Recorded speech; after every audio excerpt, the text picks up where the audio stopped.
aussi beneen question le fait que maanaam ci l'islam est-ce que ñaari diine yu bokkul mën nañoo marier maanaam chrétien bi ak ki nga xam ne moom mooy musulman bi. waaw loolu la ñuy wax mariage interreligion. islam moom daganal na góoru jullit sëy ak jigéen boo xam ne ahlul kitaab la jigéen boo xam ne chrétienne la wala juive parce que ñoom xam nga am na c'est des gens du livre kooku mën nga ko takk góoru jullit mën na leen takk tout en espérant nag am ca yaakaar ni bu doom yi juddoo jullit la ñuy doon am ca yaakaar tamit ni bu yàggee ndaw sa di nga ko xëcc indi ko ci diine l'islam mais contraire bi nag moo daganul jigéenu jullit mënul sëy ak chrétien mënul sëy ak juif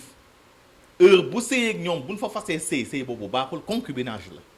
nekkaale rek la loolu moom naka sunu doom yi xam. loolu lu ci diine wax. sëy boobu du sëy daana ko àndu njaaloo la rek parce que sëy bi pas-pas ba moo baaxul. waaw kon ki ngay sëyal day fekk nga bokk ak moom diine bu fekkee jigéen la. te nag li ci gën a garaaw mooy mariage interreligion conséquence ba ci gën a doy waar mooy kenn ci ñoom bu faatoo kenn du doon sa morom. yonent bi alayhi salaam dafa ne laa yarisu al muslim laa yarisul kaafir al muslim wala al kaafir al muslim ndax ixtilaafu diin différence de religion moo tax doonante mënu fa am. jullit du doon koo xam ne ci beneen diine la nekk ki nekk ci beneen diine tam du doon koo xam ci l'islam la nekk ba tax na kon mariage la boo xam ne conséquence am yu néfaste moo ëpp. d'accord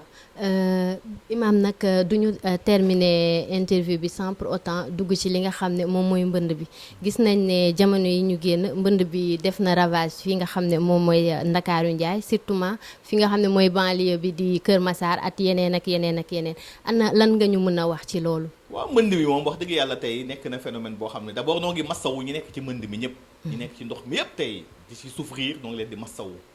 di ñeen yàlla yal na yàlla saafaraal ko teggi ko incha allah waaye phénomène mbënd mi dañu xam ne nag phénomène mondial la tey te li ko waral mooy dérèglement climatique. Japon gi nga gis tey mi ngi ci mbënd mi Bénin mi ngi ci mbënd mi yeneen réew tey ci adduna bi yoo xam ne am doole lool Belgique gee noo ngi ci mbënd mi tey dérèglement climatique moo waral lii 2 ans wa ngi ne ci ginnaaw Côte d'Ivoire Niamey gi Niger defoon na fi taw boo xam ne yàq fa lu bëri moo tax tey phénomène la boo xam ne mondial la ba tax na tey noo ngi gën a ñaax suñu gouvernants yi nu fexe tey di bàyyi xel ci aménagement territorial fu nit di dëkk nañ ko aménager ba noppi lépp la ca war ci wàllu canalisation wàllu infrastructure nañ ko def ba noppi balaa nit ñi dafa dëkk parce que dañu bàyyi tey nit ñi dëkk ba noppi problème yooyu tey soo koy ñëw kon wax dëgg yàlla noo ngi leen di masawu di ñaax état tamit lu mu ci mën tamit na ko jàppale leen bu nu génn ci ndox mi incha allah. d'accord mën nga ñoo wax aussi tamit ci li nga xam ne sortie bi nga xam ne Iran Ndao def na ko jamono yi ñu génn ci li nga xam ne moo kàddu yu ñaaw yi nga xam ne mi ngi koy wax te nga xam ne moom nitu diine la nit boo xam ne nit ñi ñëpp ñu ngi koy seetaan te ñu ngi aussi tamit di déglu waxam di ci jët di ci am ay kii di maanaam ay xalaat daal. sama kàddu kilifa laa bu may wax du ma personnaliser samay kàddu ci nit. loolu moom du ma ko def mais li ma mën a wax rek mooy damay ñaax sunu mbokku prêcheurs yi. comme dañuy déglu nu nekk ay référence ay exemple ba bu ñuy wax ci diine ak ci lu mu mën a doon rek nañuy rafetal sunu kàddu bu nu déggee ci ñun mukk kàddu gu ñaaw wala kàddu gu yàq loolu rek mooy message bi ma ciy lancé ndax yàlla moo nu wax woote leen ci sama yoon wi ci xigma ci sagesse ak ci kàddu gu rafet ak ci waaraate gu rafet kon nag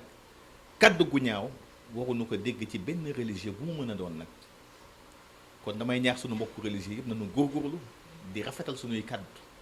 ndax ay exemple lañu ay référence lañu ci société bi incha allah. d'accord Imam dafa mel ni heure bi jot na instant yi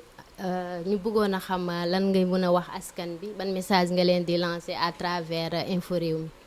waaw message bi may lancer rek mooy sénégalais yi rawatina waajur yi nañu yar njaboot gi parce que tey gis nañ fi indiscipline boo xam ne bu jéggi dayoo tey mi ngi ci réew mi rawatina ci xale yi respecté tuñu mag xale yi seen kàddu ñaaw na xale yi seen langage rafetul xale yi nawatuñu kilifa kon nag loolu laay ñaar waajur yi nu gën a taxaw ci yar njaboot gi parce que gis nga éducation de base mooy lépp bu ko nit ki amee rek texe na ci kaw suuf texe na tam ci àllaaxira waaye bu ko ñàkkee tamit daanaka mook bàyyi mënoo yem ba tax na kon li may ñaar tey mooy waajur yi nañu góorgóorlu ci seen njaboot waaye tamit ci réseaux sociaux yi tamit ñi ko yor yéen ñii na ngeen fexe wax dëgg yàlla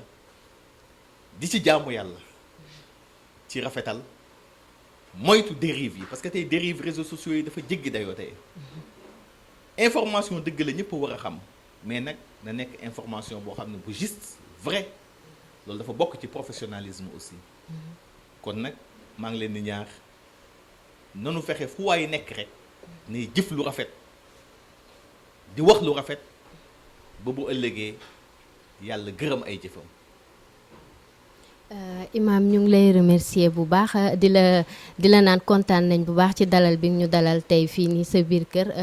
waa Info Rewmi ñu ngi lay sargal bu baax a baax ci li acte bi nga xam ne def nga ko. waaw ñun tam noo ngi leen di sant bu baax di leen ñaanal yàlla yal na yàlla gën leen kàttanal. amiin yàlla taxawu leen def leen ay mag incha allah rabbi. salaamaaleykum wa rahmatullah.